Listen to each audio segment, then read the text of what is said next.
Que se passe-t-il dans le football congolais? Le football congolais qui vit des moments très sombres, les gars. Voilà, lorsqu'on voit ce qui se passe au Congo-Kinshasa, il y a des questions à se poser sur l'autre Congo, communément appelé le Congo-Brazzaville, les gars. Le football congolais qui vit des moments très sombres entre ingérence politique, crise financière et manque de résultats sportifs, les gars. Le football congolais, la descente aux enfers qui continue.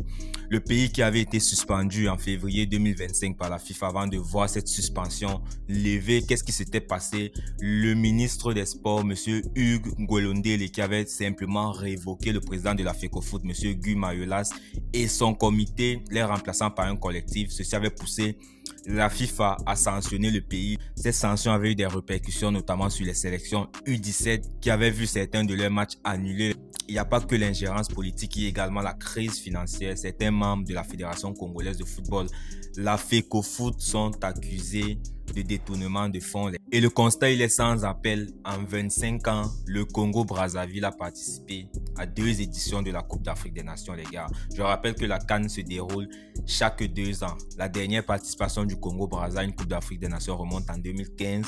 Avant 2015, elle remontait en 2000, les gars. Congo-Brazza qui participe aux Coupes d'Afrique des Nations chaque 15 ans, les gars. Ceci n'arrange vraiment pas les affaires pour ce football congolais-là qui ne manque pourtant pas de talent. Le Congo qui a remporté notamment une Coupe d'Afrique des Nations en 1972 avec une génération de joueurs exceptionnels. François Mpélé, Mbono le Sorcier. Coupe d'Afrique qui se tenait notamment du côté du Cameroun, les gars. En résumé, qu'est-ce qui se passe dans le football congolais? On peut résumer la crise du football congolais sur 5 axes, les gars.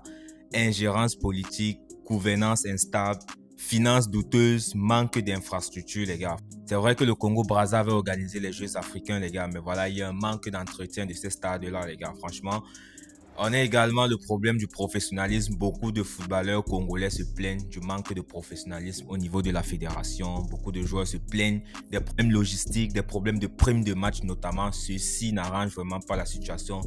Dans le football congolais, le championnat local également, c'est très compliqué à ce niveau-là. Pourtant, le pays a des très grands clubs, les gars. Le Kara de Brazza, l'Étoile du Congo. Franchement, on espère que la situation va s'arranger dans ce football congolais-là qui a énormément de talent.